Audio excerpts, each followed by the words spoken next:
Buenas tardes, bienvenidos.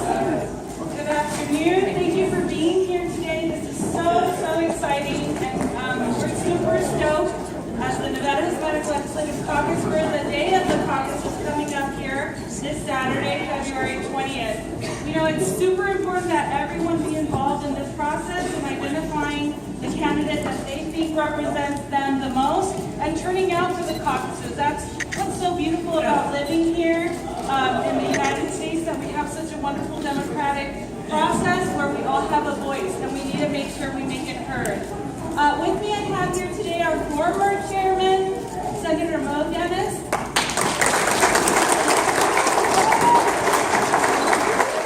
We also have Assemblywoman Dina Neal, who's part of our Hispanic caucus as well. And this handsome young lad in my arms is my son Javier. And I want to ask you to really turn out in caucus, because that's the best birthday gift you can give Javi. He turns 5 on the day of the caucuses. So please turn out and make sure that you deliver that birthday gift to him and to the entire state of Nevada. So thank you so much. I hope you enjoy all of the wonderful surrogates and speakers we have this afternoon with us. And I hope you also learn lots from the mock caucus training. Thank you so much, and let's caucus, Nevada!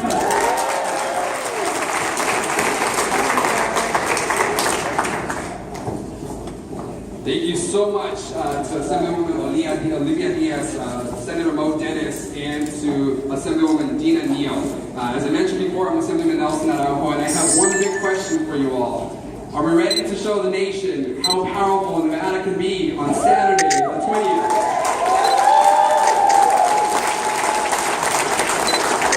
Ahora, para mi comunidad latina, ¿están listos para participar en el caucus y crear un momento histórico en el estado de Nevada este 20 de febrero? Great. Well, we are very fortunate to have a great list of distinguished honorees here, but I do want to recognize someone before we get started with the actual program. And she's standing right over there. We have Jackie Rose, who is our newest Democratic candidate for Congressional District 3. We need to do everything we can to ensure that Jackie gets out there and becomes the next Congresswoman for Congressional District 3. That is our district, and we're going to take it back. Great. So now, to get this program started, I want to introduce to you a gentleman who has been a strong fighter for the Democratic Party at the national level. He is the U.S. Senator for the state of Virginia, U.S. Senator Tim Kaine. Hola, ¿qué tal? Bienvenidos a todos. It's so great to be here. I'm Tim Kaine of Virginia. I have the fortune of working in the United States Senate. Come this great leader, Harry Reid. Give Harry a huge round of applause. And everybody knows, right, why Nevada is first in the West. It's because of Senator Reid. And that's a very important thing. I'm here today as a surrogate for my candidate, and I want to just say a word about why I'm such a strong supporter of Secretary Clinton.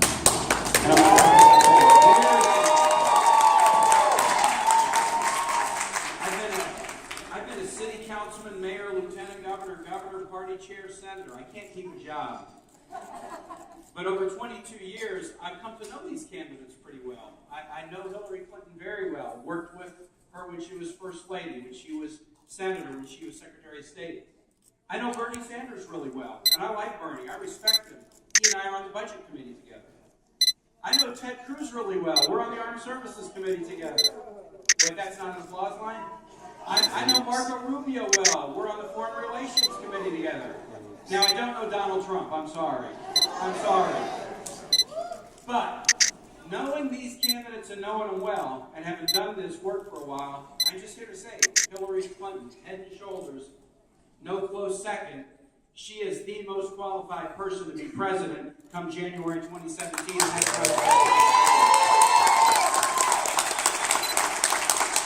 Three reasons, then I'll conclude. Character. Through her life, you see an unbroken passion for familias y niños.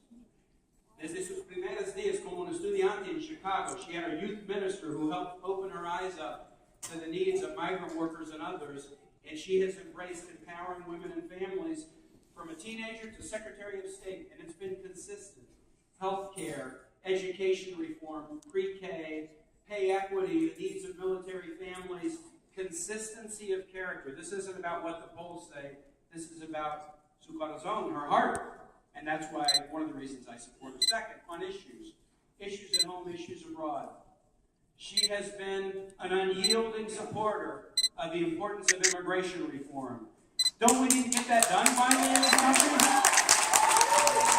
Now, all Democrats supported una reforma del sistema de inmigración in 2013. But the Senate considered a bill in 2006 and 2007. And there were a lot of folks who didn't support it back then, but Hillary Clinton, as a senator, she did support it. And she's the one candidate running on the Democratic side who has had a consistent record of support for immigration reform. Very important. Pay equity for women, pre-K education, helping folks with the cost of college, these issues at home to grow the economy and spread opportunity. It's very, very important. And this is an important one to me personally. I got a son in the military. She understands what it would be to be commander-in-chief, a huge and important role. Do you know the front runner on the Republican side, Donald Trump? Here's what he said, and I quote in a debate 2 weeks ago in South Carolina. Quote, "The American military is a disaster.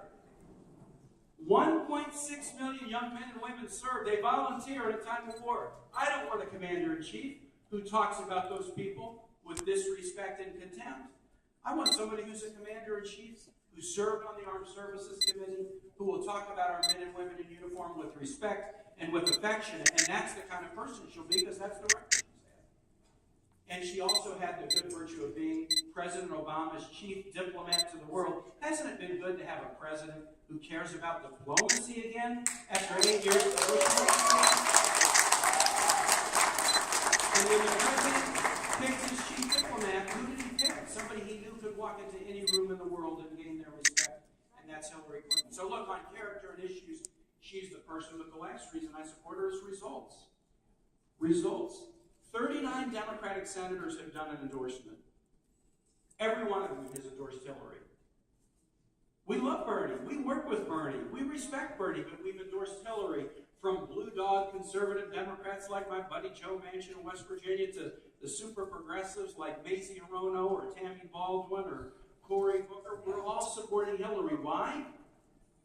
Because we know when we come to the Senate to battle for the people we're battling for back home, the measure is not the debate. The measure is, can you get something done? And we want a president who can get something done. We want a president who's got a proven track record of results, and that's Hillary Clinton. And that's why we're standing so strong. Last thing I'll say is sit down. I told you why I support her. But let me tell you the reason I'm triply excited to support her. This isn't the reason I support her, but I'm triply excited. I think it's time to have a woman president in this country. Can I just Because here's the deal.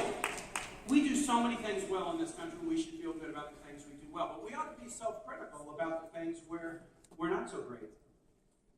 And in electing women to higher office, we don't have a good history. Congress right now is 19% women. That's the highest it's ever been. Do you know we're 75th in the world in the percentage of women who serve in federal office? 75th. Iraq, 26%. Afghanistan, 28%. Rwanda, 64%. We got a poor track record when it comes to electing women. I was a big Obama guy in 2008, and one of the reasons I was on the trail for President Obama is I knew his win would open up un sendero, a path for people who'd never seen themselves in the Oval Office, who'd never seen themselves as realistically able to be president. And when we got behind President Obama and elected him, that path did open up. When we make history and elect Hillary Clinton president in November, it's going to open up a path for a whole lot of people who've never been able to see themselves realistically as president of the United States. But to make history in November, we got to start making history right now. And I know you're going to make it. On Saturday, February 20, by being at the caucus at 11, to start the caucus at 12, All eyes on Nevada, first in the West for a reason.